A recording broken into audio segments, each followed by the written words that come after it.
Welcome back. Outgoing National Prosecution boss Shamila Batohi unexpectedly walked out of the Nkabinde Commission, probing alleged misconduct against South Gauteng prosecutions head Andrew Chauke. The Portfolio Committee on Justice and Constitutional Development said Batoy's actions are deeply troubling and constitute an unacceptable disregard for the principles of accountability and respect for due process.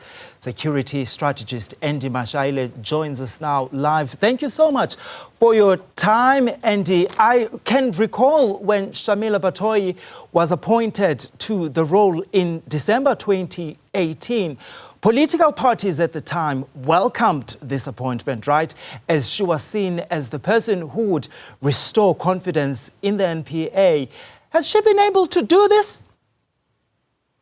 Malungelo, my brother, compliments to you and to the viewers. She was touted as the turnaround specialist, but the facts of the past 7 years or past 5 years or so dictate otherwise, Malungelo.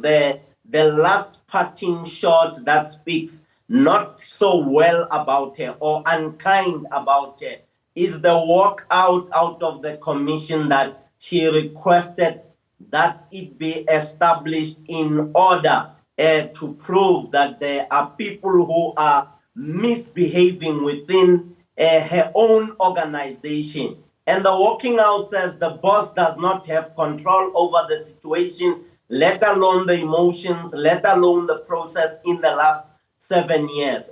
We come from a background, Malungelo, that says all the decisions that she made in the last 7 years. Yeah. Are they genuine?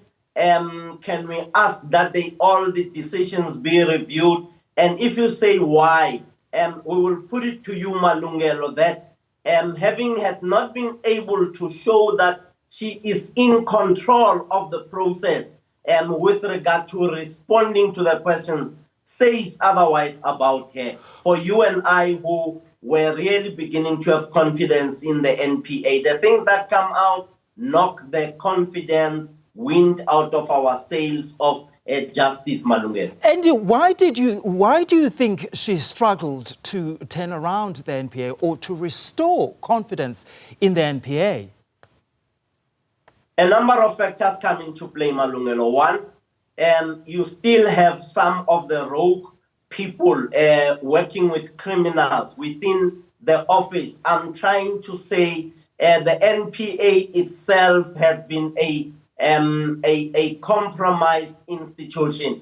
Two, most of the people who are at senior levels who did not see eye to eye with her with regard to decisions and spending time on their craft, Malungelo, in terms of researching and continuously upgrading themselves with regard to understanding the dynamics in our country, as well as new laws and regulations, the developments that are happening, comparing our country to other countries in terms of development and progress within the prosecutorial space, suggests that she would have been unable to control the process.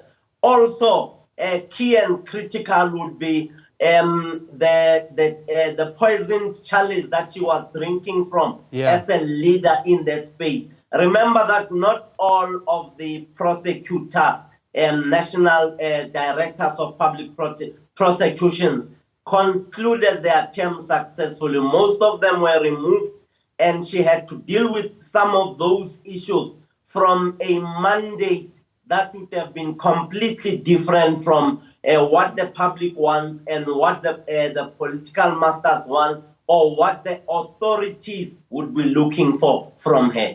Did she have the right team with her to ensure that she restores the dignity of this organization and the credibility of this organization? As you rightfully said, this is an organization that for a very long time really has the public confidence in it has been waning. Malungelo, I think she had the right team. I think the buck stops with her. If she could not account for what is contained in all of the dockets, in all of the cases within that space, say something about the leadership, Wena Malungelo. Yeah. As the boss man, you are supposed to know, or the boss woman, you are supposed to know what is going on in your organization.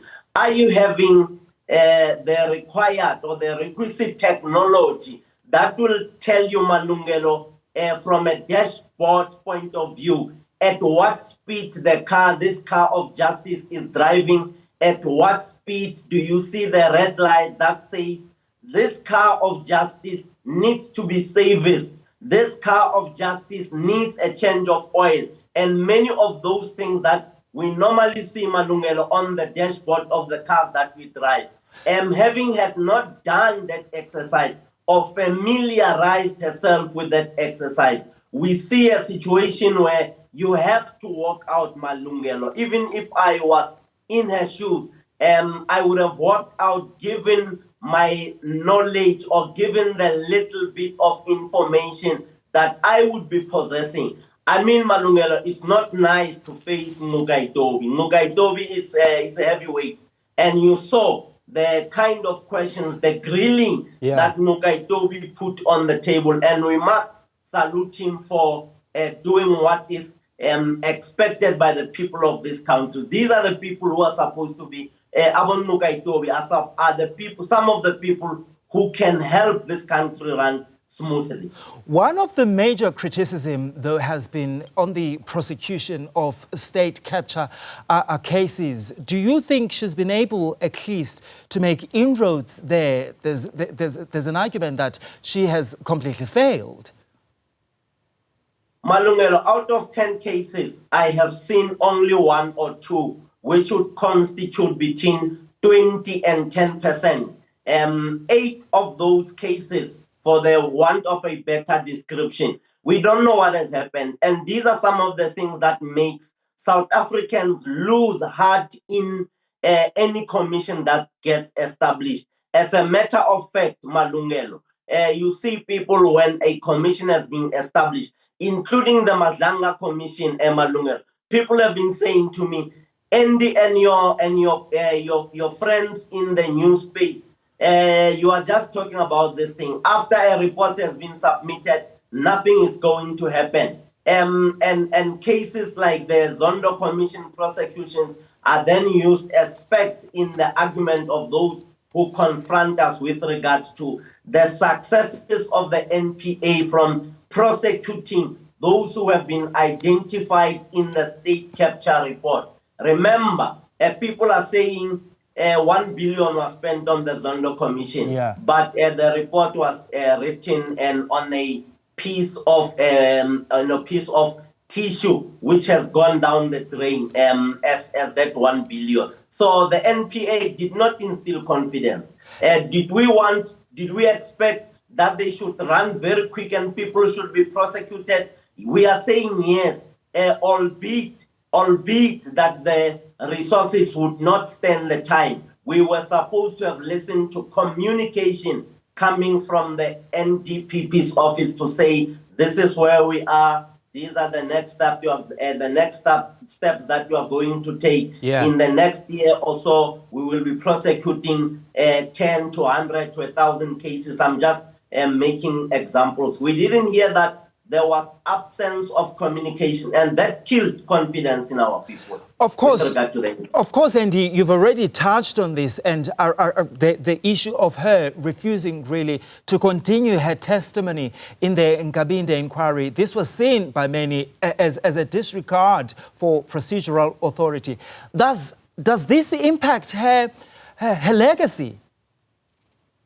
Very much so. Lungelo, if you sit in a judicial commission of inquiry, as established and led by Nkabinde, and you have called for that commission, and you have gathered state resources, and you have gathered bright minds like Nkabinde, and you show disrespect by not coming back when you are expected to come back, and show disrespect by not going back in there and say, Justice Nkabinde, I no longer want to go on with this, with responding to the questions from Ngukai Tembek and Ngukai Tob. I mean, you would have shown respect, and you didn't do that.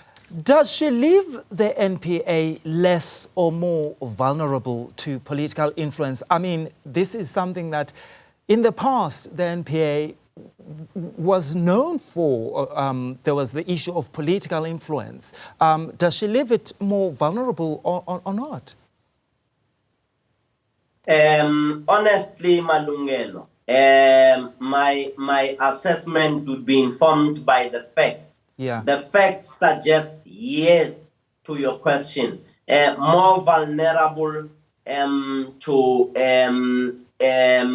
political interference or political influence, given her own conduct with regard to some of the matters that were prosecuted, that Chauke is being dragged on the hot coals for 4 years. And as a result, you would see the prosecution of Mdluli and the prosecution of Major General Johan Boysen, bringing her legacy into serious trouble and suggesting that the organization needs to be properly revamped, Malunge. All right, sir, thank you so much for your time. That was security strategist Andy Mashaile.